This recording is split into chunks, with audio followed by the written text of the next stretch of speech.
Mukunda jewellers వారి Purvi gold and diamonds November 1న KPHBలో ఘనంగా ప్రారంభం. ఓపెనింగ్ ఆఫర్ గా ప్రతి 3 లక్షల కొనుగోలుకు ఒక బంగారు నాణెం ఉచితంగా పొందండి. దేశంలో కొంతకాలం కిందటి వరకు ఆన్లైన్ ఫ్యాంటసీ గేమింగ్ లో తిరుగులేని లీడర్ గా ఉన్నటువంటి డ్రీమ్11 పరిస్థితి తర్వాత పూర్తిగా మారిపోయిందని చెప్పొచ్చు.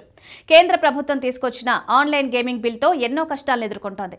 ఇప్పటికే ఆన్లైన్ మనీ గేమింగ్స్ పై నిషేధంతో డ్రీమ్11 తన ప్రధాన ఆదాయ వనరు రియల్ మనీ గేమ్స్ ను నిలిపివేసింది. దీంతో డ్రీమ్11 ఆదాయం ఏకంగా 95% వరకు క్షీణించినట్లు కంపెనీ CEO హర్ష్ జైన్ చెప్పారు.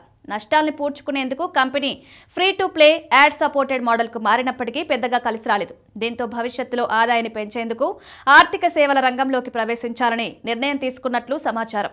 డ్రీమ్11 ఇప్పుడు స్టాక్ బ్రోకింగ్ సహా వెల్త్ మేనేజ్మెంట్ రంగంలోకి ప్రవేశించాలని చూస్తోంది. ఇప్పటికే లైసెన్స్ కోసం దరఖాస్తు కూడా చేసినట్లు తెలిసింది. దీంతో ప్రస్తుతం స్టాక్ బ్రోకింగ్ విభాగంలో రాణిస్తున్న జెరోదా, గ్రో, ఏంజల్ వన్ వంటి పలు డిస్కౌంట్ బ్రోకరేజ్ సంస్థలకు నేరుగా పోటీ ఇచ్చేందుకు సిద్ధపడుతోంది.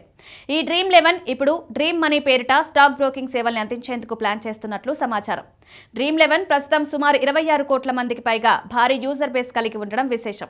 దీంతో ఈ వినియోగదారుల్ని దేశంలో వేగంగా అభివృద్ధి చెందుతున్న రిటైల్ పెట్టుబడి మార్కెట్ వైపు మళ్లించాలని కంపెనీ భావిస్తోంది. ఇన్వెస్టర్లను ఆకర్షించేందుకు డిస్కౌంట్ బ్రోకరేజ్ ప్లాట్ఫామ్ మార్గం ఎంచుకునే అవకాశం ఉందని మార్కెట్ నిపుణులు అంచనా వేస్తున్నారు. స్టాక్ మార్కెట్లో రిటైల్ ఇన్వెస్టర్ల భాగస్వామ్యం పెరుగుతున్నప్పటికీ మన దేశంలో ఇంకా ప్రతి 12 మందిలో ఒకరు మాత్రమే ఇన్వెస్టర్గా ఉన్నారు. అంటే పెద్ద సంఖ్యలో మార్కెట్కు దూరంగా ఉన్న వినియోగదారుల్ని ఆకర్షించేందుకు డ్రీమ్11 ప్రణాళికలు రచిస్తోంది. విలువలను చివరిసారిగా $8 బిలియన్ అంచనా వేశారు.